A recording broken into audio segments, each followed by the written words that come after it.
On today's show, we're going to talk about the XFL Football League, the coronavirus, and we're going to talk about a recent UFO sighting in Kentucky. So stay tuned and find out just what all is in the box.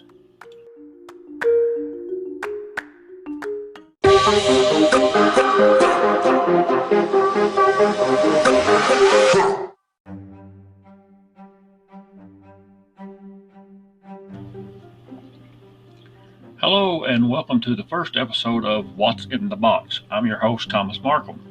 I'll tell you just a little bit about myself before we get into today's show. I'm an author, I'm a filmmaker, and I also am a cryptozoologist. I have a numerous amount of interest in a lot of different subjects. So that's why I call this podcast What's in the Box, because from day to day it'll probably vary some degree, but there will be quite a bit of stuff about cryptids and Bigfoot and UFOs and things like that. But I've had an interest in this for many years, so I thought maybe I would try another podcast. A few years ago I did a podcast where we had a lot of guests and stuff call in and stuff. And it's very difficult to keep guests lined up, so I thought I'd kind of do it this way. And not saying that we would not have guests, because we're going to try to have some guests and stuff as well. So, okay, without going any farther on about me, you'll probably learn a little bit about me over time, or you can find me on the internet, or maybe you've seen some of my films, I don't know. But anyways, today I want to talk a little bit about the XFL Football League. As many of you know, there is a new football league that's started up. Vince McMahon is actually the owner and the person who created this. He actually did the XFL numerous years ago, and it was kind of exciting at the time, and I kind of liked it back then, but ultimately it went away. So now it has come back several years later, or many years later, and it seems to be doing fairly well. I'm enjoying the games myself. Those who do not know, the league is made up of 8 teams. They're going to play a total of 10 games in a playoff. Lots of NFL players on here. There's several names that you'll probably recognize. Right now, if you look at the standings, the Houston Roughnecks, they are 4-0. Dallas Renegades are 2-2, which is kind of disappointing. That was the team I kind of latched onto. Well, I'd say it's my second team I latched onto, was the Dallas Renegades. And I want to talk about them a little bit more just in a second. But my main team that I really kind of liked from the get-go was the DC Defenders. They looked real great the first 2 games, and then the last 2 games they're playing terrible. I don't know what happened. The wheels fell off. But one thing about anytime you start something new, you have to worry about your attendance. You have to worry about if you're making an impact with the audience, the TV audience. You've got to have viewership to keep this going. But right now, the St. Louis Battlehawks are probably got the best in-game attendance. The game this past weekend, they had close to 30,000 people. And I read today online that they are going to start opening the upper deck of the stadium when they play home games. So that's good. That means they have an audience that is growing, a fan base that is growing. So that's good, and they got a good team as well. Another team that's actually got a great fan base is the Seattle Dragons. Their fans are really showed up out in their game a couple weeks back. It was just, well, it might have been actually the first week, and they were loud and chanting. It was really nice. Let's see what else. Let me talk just a little bit about the TV viewership. Now, the first week, the TV viewership did real well. The second week, it kind of dropped off a little bit, but there were several other big events, namely the big NASCAR event. So, that drawed people away, and there were several big NCAA basketball games. So they had a little bit of a drop the second week. But it appears the third and fourth week of the season, the viewership is up, which is good. I would be interested to hear other people's thought about the league. If you're liking the league, I know it's got some different rules to what most people are used to. I like the kickoff rule. If you've not seen it, the kickoff, when you first see it, it'll look really peculiar to you. And then I also like, if they score a touchdown, they've got the option to go for a one point extra point, a 2-point extra point, or a 3-point extra point. Of course, with each point, it goes back a little farther. It's a little more difficult. The only thing that I see that they might change on that is if they're going for the 1 point, they ought to let them kick it. But if they're going for the 2 or the 3 point, it ought to be a regular lineup play. But I'm really enjoying the league. It's been real entertaining for me. The talent level is very good, better than it was, I think, when they did it years ago. I think the talent level is much better this time around. Now I want to talk about the Dallas Renegades just a little bit. Dallas Renegades, that's a team I latched onto mainly because they had Landry Jones as the quarterback. Landry Jones was a backup quarterback for the Pittsburgh Steelers, and he got hurt when he started. He actually come out of retirement to play for the Dallas Renegades, and he got his knee injured some at the first of maybe training camp in the XFL. Well, yesterday on a 4th and 1 or 4th and inches or something, he got his knee crushed pretty bad again, and it looks like he's probably going to be out for a little while. He hadn't played that well in the league. He was still kind of a little bit rusty, I guess, or he had that time off with the original knee injury. But yesterday he had thrown 3 interceptions in the first half. But he'd also come back and was playing real good in the second half. They was driving to potentially tie or take the lead in the game when he got hurt. And then they had the backup come in, which actually played pretty good too. But they had a turnover at the end and they lost the game. So that's what happened there. But now I don't know what happened to the DC Defenders. They were playing like gangbusters, man. It looked like it was just going to just crush everybody in the league. But the wheels kind of fell off on that.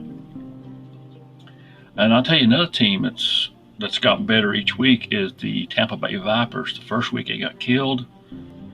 Then they played a little better second week, a little better third week, and they actually won, of course, yesterday.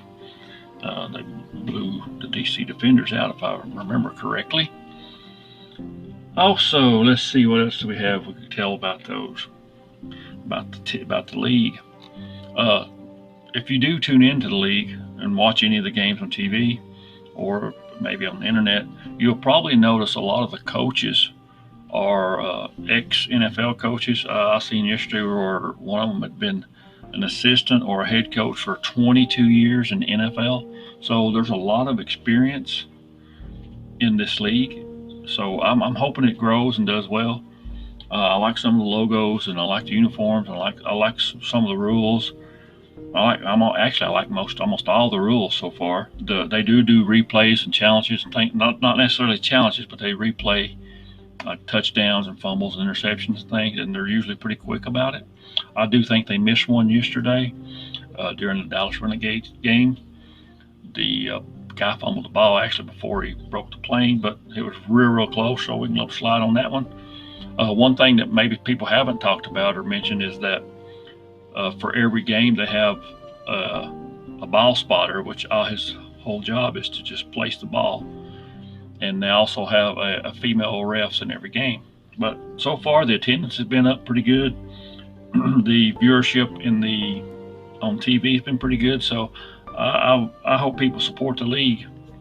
And also, if you are a fan of the league, feel free to send me a message or something like that, and tell me your thoughts about it. I'd be interested to see if you're enjoying it, who your favorite team is, who's your favorite player.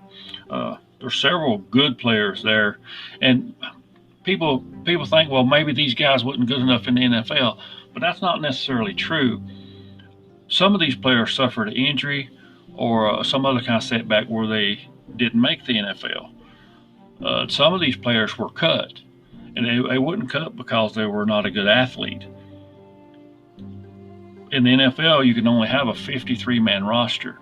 Well, if you got the number 54 guy who is a good player you like to keep, you just can't keep him, so he gets cut. In some cases, you can put them on practice squad and things like that, depending on how long they've been playing and stuff like that. But so even though S is a good player that you've had to cut,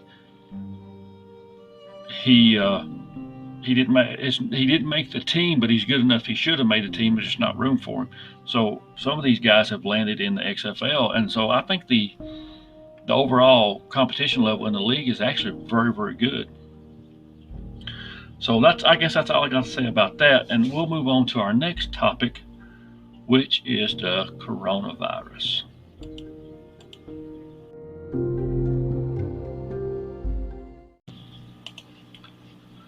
Okay, the coronavirus. This is causing a lot of problems, basically worldwide. If the country has not really had a whole lot of outbreak of the virus, it actually hit the stock market really hard, which affected a lot of people.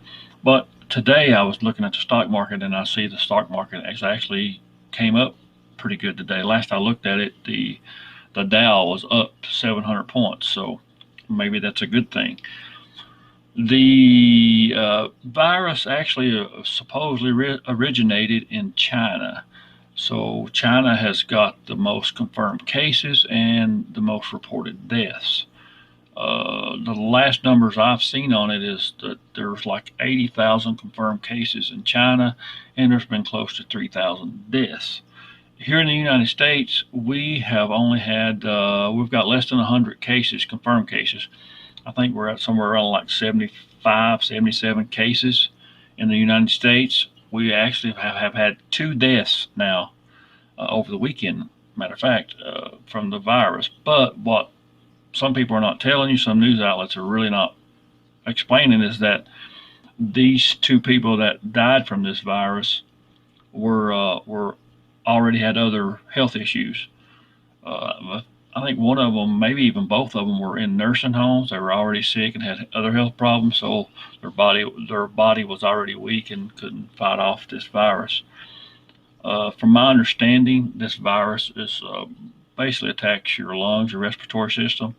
You have a hard time breathing, and if you get treatment, I mean, the survival rate is very high. Last I seen, there's like a 98% survival rating of people who have contacted the virus. But the main problem is it's a long sickness compared to, say, like the flu or something, where you may have the flu, a week. This year something's lasting like 2 weeks and beyond. So it's got a lot of people scared. There's quite a bit of panic going on. Sometimes the news doesn't really help the situation by coming out and scaring people, and people's running to the stores and buying masks and buying water and all that. And let's not panic on this. I know some people who have bought quite a bit of mask and antibacterial soap and stuff like that. And that's one of the recommendation, is that you wash your hands good with soap to help prevent this. And if you're sick, and this goes for the flu as well, if you're sick, avoid people, stay home. Don't go out in the public and spread the virus, whether it be the flu or the coronavirus. Which, if you got the coronavirus, you probably need to be quarantined by the hospitals. But I'm interested. I would like to. You can also send me a message on this, and maybe we'll play it in the show. How fearful are you of the coronavirus? Are you making any steps in case there's a large outbreak? Are you stockpiling water or food or toilet paper? Are you buying masks? Are you buying hand soaps, hand sanitizer, and things like that? It seemed like at first, I think people were scared, even more so than at the beginning than they are now, because we are learning more about it now. I think the latest news was there was a case in New York. When this first started, almost all the cases was connected to someone who had traveled to China or something like that at first. So Now, people seem to be getting it from some other way. So, but if it's like a virus, if it's like the flu, which we know it is, it's it spreads fairly easily, and it wouldn't take long for people to pass it around. The two people that died of it in the United States were in Washington State, from my understanding. And but just what are your thoughts on the coronavirus? Do you think it's going to play out by midsummer, or you think it's something we're going to have to deal with for a while? I also read where they're very close to a vaccine for it, which is good. Uh, but yeah, I always worry about when they come up with a vaccine very fast for something that's new. What are the side effects of the vaccine? I mean, yeah, it may save you, but I mean, if it's going to make it grow a third eye or something, I don't, maybe it ain't worth it. Maybe you can just try to fight it off on your own or something. But feel free to send me a message of what you think about the coronavirus. I think in many ways the media has overplayed it to some degree, especially in places like in the United States.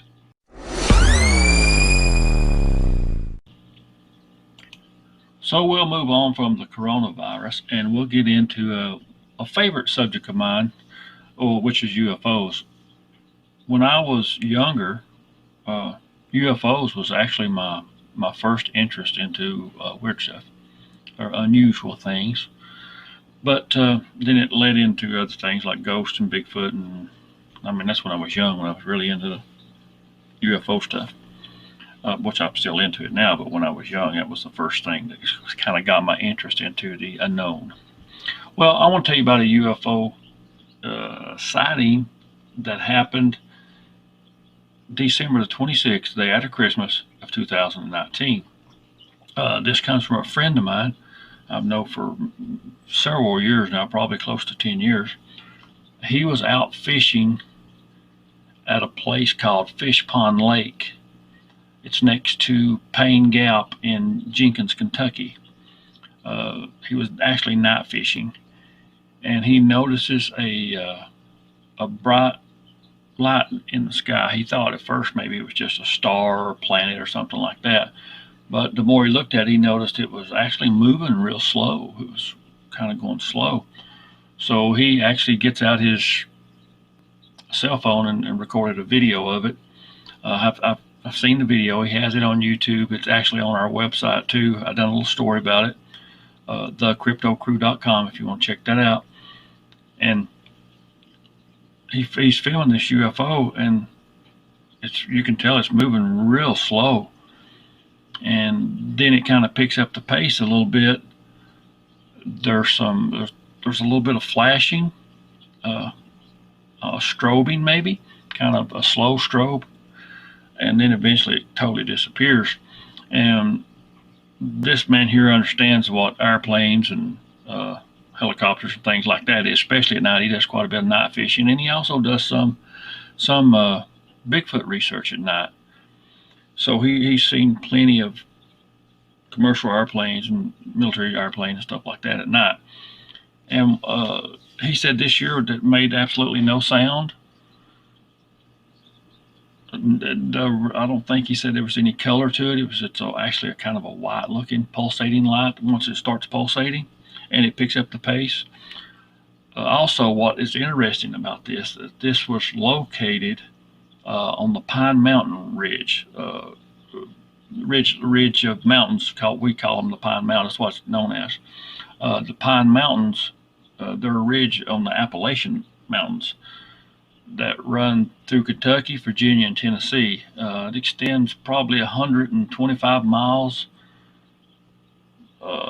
near Jellicoe, Tennessee. And the Pine Mountain Range area has been home to numerous reports of unidentified objects, mysterious murders and unsolved murders and things like that has happened along this mountain ridge.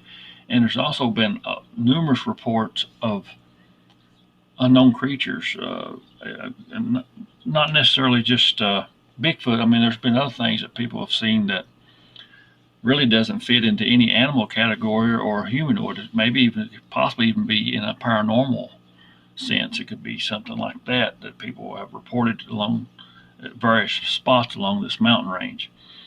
But I talked to this guy, my friend here, about this, and he said he'd seen a couple different objects in the past up there.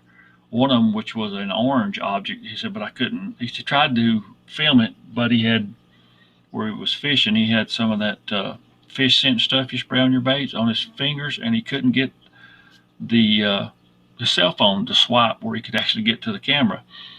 So on this one right here, he was able to get a really good video of it. Actually, I mean, it's from a distance, but he zooms in some, and you can see the object. You can't, of course, tell what it is. It does appear to be circular, but he said he's going to try to keep his cell phone more handy now because he fishes quite a bit, and he noticed that when he had filmed this object, that his cell phone was not on 4K setting, so he has actually got it set to 4K now. Hopefully he'll catch it again.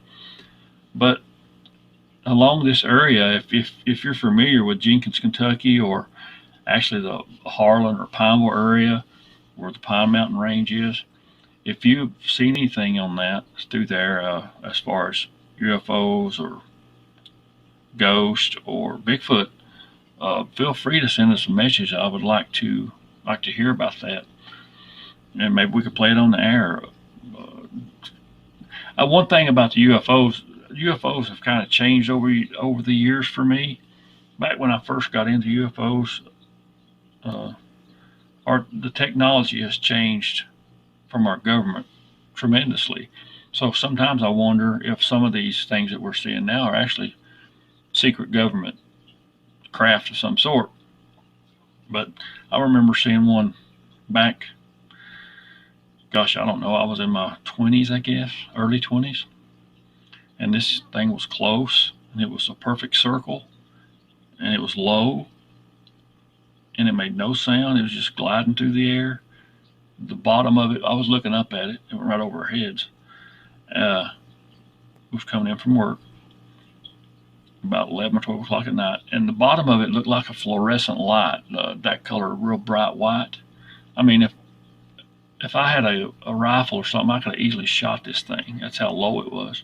But I didn't, of course, and I wrote about this in one of my books. The name of the book is I Saw a UFO, Mysteries of the Sky, or something like that. It's been a while. It's been a long day, so you can find it on Amazon. But I wrote in great detail about it. But it was so unusual that this thing was just gliding through the air and it making no sound. So when my friend says that this thing here was making no sound, I can believe that. I don't exactly know what these things are, but now what I saw years ago and at that time frame, I just don't think it was nothing that would belong to our government. But who knows? I'll be interested in hearing your opinion and stuff on it. But for right now, I think I'll close out the show. I thank you guys for tuning in and listening to the podcast. Today we found out what was in the box today. So I'll work on the episode 2 in the coming days, and maybe we'll have a new box to open. Thank you guys, and if you have any comments, please feel free to send them to me. Send them in a voice message, contact me on social media, or on my website, one of my websites. Have a good day.